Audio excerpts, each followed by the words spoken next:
હવે માની લો કે ક્યારેક આપણા વડે કંઈક અયોગ્ય આચરણ કે તકે ચોરી થઈ જાય, કોકનું દ્રવ્ય આપણે લેવું નહોતું પણ આપણાથી લેવાઈ ગયું અને પછી આપણે વિચાર કરી, અરે મેં તો કોકની વસ્તુ લઈ લીધી, મારા હાથ વડે ચોરીનો કર્મ થયો. અથવા આપણે એમ ક્યાંક રસ્તે ચાલ્યા જતા હોય અને કોઈક ઉપર આપણી દ્રષ્ટિ બગડે, કુદ્રષ્ટિથી જોવાઈ જાય અને પછી આપણને ખીજ ચડે કે મારા હાથે ચોરી કરી અથવા તો મારી આંખે કુદ્રષ્ટિ કરી, મૂકવું નહીં હવે તો, એમ કરીને તલવારથી હાથને કાપી નાખે અથવા તો કંઈક અણીદાર પદાર્થ લઈ અને આંખને ફોડી નાખે, તો આવું ક્યારે પણ કરવું જોઈએ નહીં. કારણ કે આવું કરવાથી હૃદયની અંદર જે વેગ છે, જે દોષ છે, એ કંઈ ટળી જતા નથી. આ તો એક આવેગમાં આવી અને માણસે હાથ પગ કે આંખ ફોડી નાખ્યા, એણે કરીને એ પુરુષ કંઈ ઇન્દ્રિયને જીતી નથી લેતો કે હવે એની દ્રષ્ટિ ક્યારે કોઈના ઉપર ખરાબ નહીં થાય કે એનું મન કોઈ દી કોઈના પ્રત્યે ખરાબ ભાવ નહીં કરે, એવું નહીં થાય. કારણ કે આપણી ઇન્દ્રિયો છે ને એ મન વડે પ્રેરાય છે. ઇન્દ્રિયો જે કોઈ વિષયની પાછળ દોડે છે, કોકના ઉપર ખરાબ દ્રષ્ટિ કરે, કોકના ઉપર ખરાબ ભૂંડો સંકલ્પ કરે, કોઈનું દ્રવ્ય ઉપાડી લે, હાથ તો બધા કેવા છે, આ તો ખાલી એક ઉપકરણ છે. વાસ્તવિકતાએ તો મન એનું નિયામન કરનારો છે, મન નિયામક છે.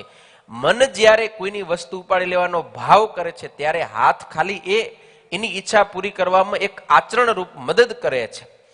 મન જ્યારે કોઈના પ્રત્યે ભૂંડો ગાઢ સંકલ્પ કરે ત્યારે આંખથી માત્ર એના પ્રત્યે જોવાય છે.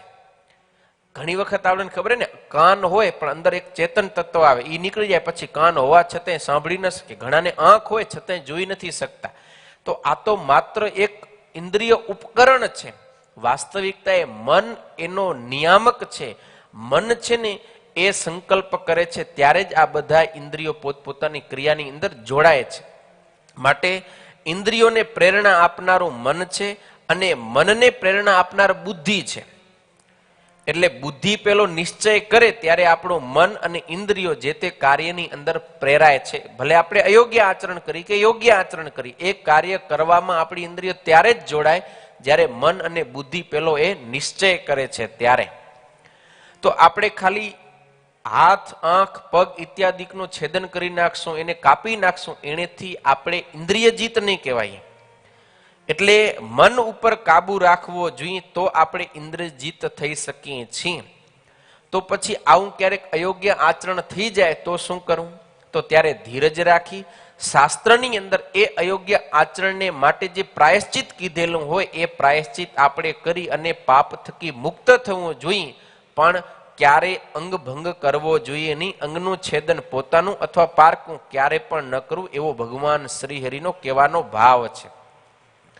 કારણ કે ભગવાને આપણને અખંડિત શરીર આપ્યો, સર્વ અંગે ભગવાને આપણને સરસ રાખ્યા છે, કોઈ પણ પ્રકારની ખોટ ખાપણ નથી આપી.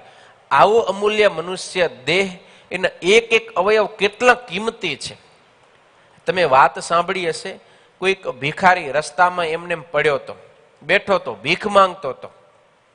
સ્વામી વિવેકાનંદ ત્યાંથી પસાર થયા એટલે વિવેકાનંદને જોઈને આમ કટોરો ઊંચો કરીને આમ ખખડાવ્યો, બાબાજી કુછ દે દો.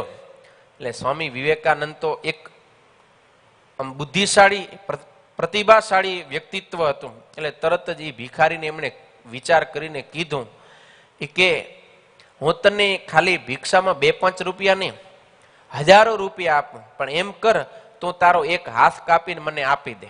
એટલે ભિખારી તો અચંબામાં પડી ગયો કે આ શું બોલે સ્વામીજી મહારાજ એમ. પણ કે ના, હાથ કાપીને તો ન દેવાય.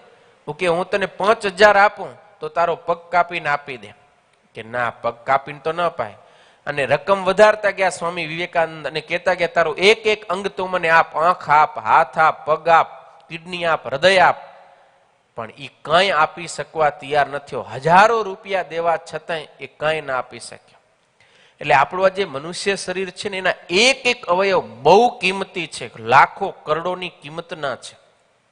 અને ભગવાને કૃપા કરી અને આપણને હરેક કાર્ય કરવામાં સુગમતા રહે એટલા માટે ભગવાને આપણને બધા અવયવો સુવ્યવસ્થિત આપ્યા છે.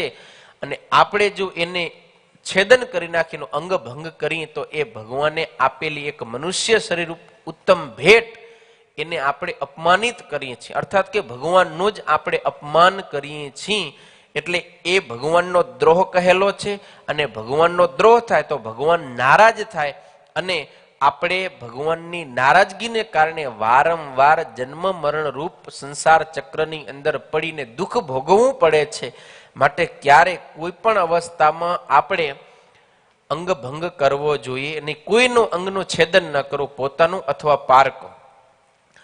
ક્યારે પણ આવો કઈ પ્રસંગ થાય એ વખતે દયા રાખવી જોઈએ.